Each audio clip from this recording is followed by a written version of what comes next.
Okay, so fast forward, Hall of Fame selection.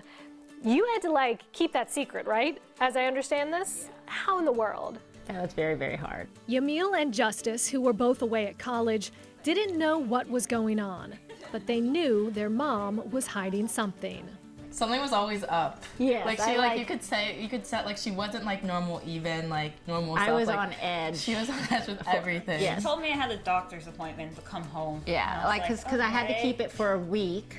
Every time they called, I just was really like short with them, and like, you know, and they're like, "What's wrong with her?" Yeah, it was like I was like, "What is happening?" Like, and then I'd call her, and I'd be like, "What did you do?" I'd be like, what? She was like, "What do you mean? What did you do? What did you do?" But they made it to the day, secret intact.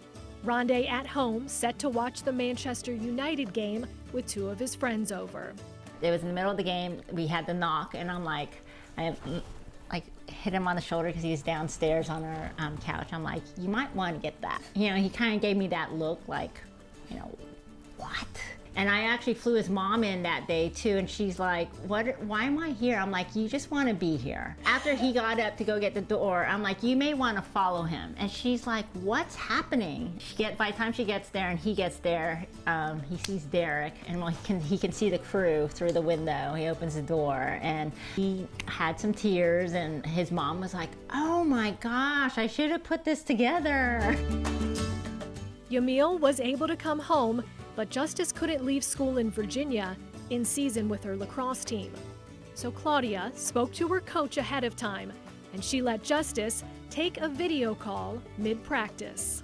She called me over. She was like, "Justice, come over here." And I was like, "Oh God, like what could this be?" Like didn't know what was happening, or like kind of forgot because like obviously my phone wasn't at the top of my head, and I was like, "What is she gonna say to me?" And she's like, "Your phone's ringing." And I was like, "Oh my God." I was like, didn't even know what to do. I just answered it, and then like all of this was like happening. Yeah.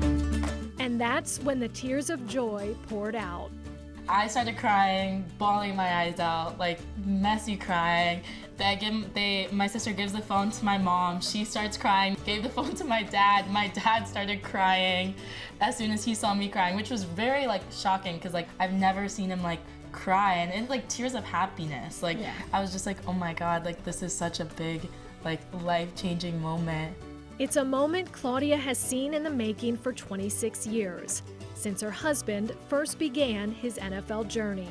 He wanted to be in the Hall of Fame, like to be like it forever, and that was always been his goal. Rondé does everything in life to the fullest. There's no halfway, and it makes all of us very proud of him because he always does everything as hard as he can.